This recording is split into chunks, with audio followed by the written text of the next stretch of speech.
Hey, what's up YouTubers? Heretic U here with the finale of our special Malifaux battle report, 30 soul stone scrap resurrectionists versus the outcasts. So here we are in turn 4. So first thing I do is activate Molly, cast Undead Construction. That 5 of Crows is not enough to cut it, so I gotta burn a soul stone to add on top of that.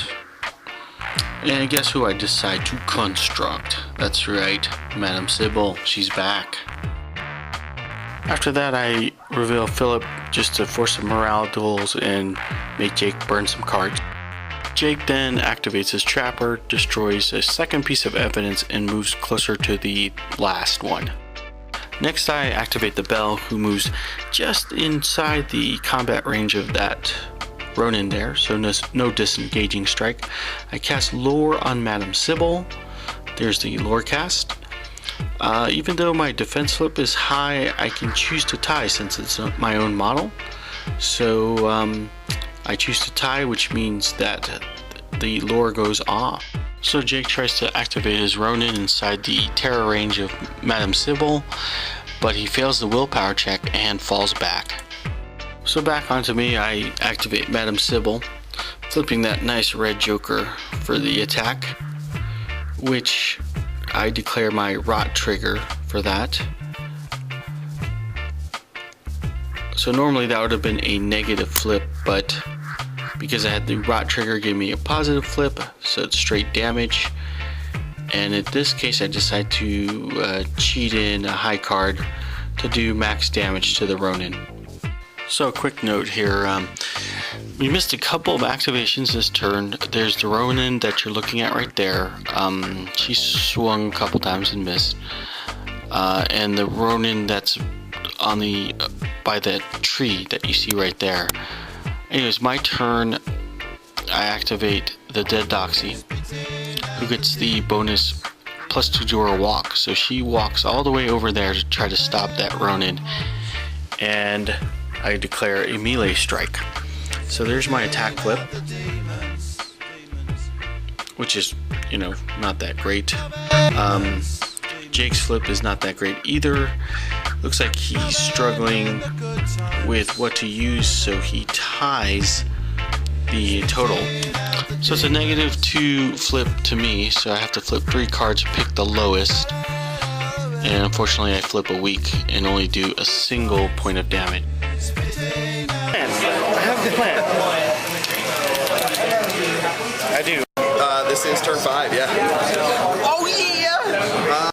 Wait, you're out of soul stones? Yeah, but don't worry, I have a plan for that. So I start by activating the Bell, who flips a black joker on her strike on the Ronin, so that's awesome. I decide I'm going to try it again, this time flipping a 5 and losing again.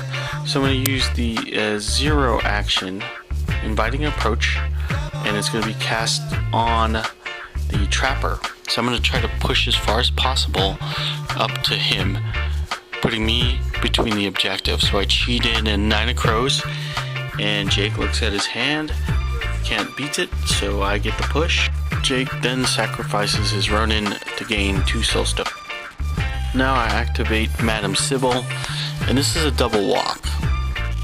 And as long as I'm walking into the combat range of that Ronin and not out of the combat range, there's no disengaging strike, so I'm just trying to make sure I'm doing this legally.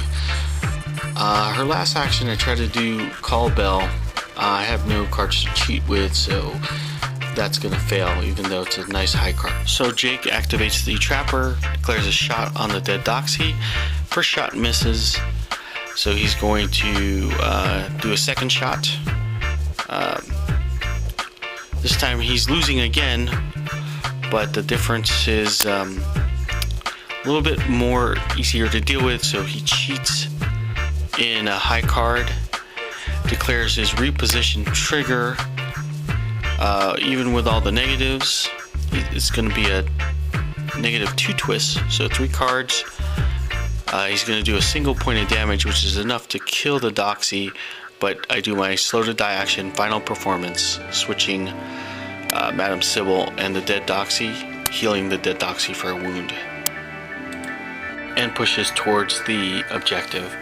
So I activate the bell, and I decide, you know, I'm tired of these Ronin, so I want to take care of them. I cast Lure on that Ronin. She fails the willpower. I cast Lure again. Again, she fails again, and I get a free strike, which he easily defends. Then Jake rallies his Ronin there. I then activate Molly, who casts Shocking Truth on that Ronin there. That's a 3-inch range spell, so I'm within range. I flip a 9 and decide to hold at 9. Jake flips an 11. Our scores are officially tied. A double negative twist. I do 2 points of damage to that Ronin. So Jake decides to activate the Ronin, declares a combat strike on the dead Doxy. I cheat up just to close the gap a little bit, forcing a -2 twist on Jake. He does weak damage, but again, she's down to her last wound, so I have to use the slow to die to swap her and Molly, keeping her alive. The Ronin then targets Madame Sybil with its next combat action. And here the cards start to betray me. I flip that one, and again I'm going to my control hand to make up difference. I put a negative twist on Jake's damage, but he does a couple of points there. And he has a final strike on Madame Sybil, and I flip a black joker, and he's got a high card. So he's got a straight flip at this point. I can't cheat, so he cheats into severe, killing Madame Sybil, taking her. Turn 6, Jake activates the Ronin, destroys the last piece of evidence. At this point, I activate Molly. She wants revenge. She moves up within spell range of Shocking Truth, and then casts Shocking Truth, and now I'm flipping 13s. Jake is willing to let her die at this point, and so I get to flip positive damage. Ronin's only at one wound left anyways, so he's just gonna let her die. And I flip the cards. Positive flip, I do severe, and she goes down.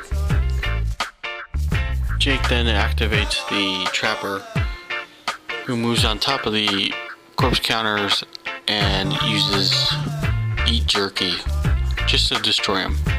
Just in case Molly was planning on using him for something. He's trying to deny me the extra point for Army of the Dead. So at this point my memory card runs out, but basically the Rotten Bell does a couple points to the Ronin, and that's about it. Okay, so this is turn 7. My memory card actually ran out of space because this game became so intense. So at turn 7 we are tied. Having achieved our both missions, he has one way to win, which is to kill Molly. Can he pull it off? Corpses. He's got to flip to see. We need an 11 or higher for it to go to turn 8. No! Yes! Good game, Paul. Molly ties. It's the same as a win. We'll take it. That was an intense game. Basically, I scored 8 by having my Army of the Dead, which I have 4 corpse counters, and there's only 1 model left. Yep. And I also killed both Victorias, so there's no Masters left. Right. And what was my other? Or did we tie? Coming home and doing the battle report, I took a closer look at my mission objective, and actually I would have scored an extra 2 VP for contained power if Molly killed both Victorias. So I only got 2 VP for the contained power, 2 VP for framed murder, and 2 VP for Army of the Dead. So on to the Victorias. They got 2 VP for First Blood, 4 VP for Destroy Evidence, and 2 VP for Gather Soulstone. So a perfect score, 8-6. Unfortunately, I lost. But you know what? It was still a fun game, and I thought Jake had a really great late turn rally to come back from behind. So I got to give credit where credit is due. So hey guys, I hope you enjoyed this battle report, and let me know if I should keep doing them this way. Okay? See ya.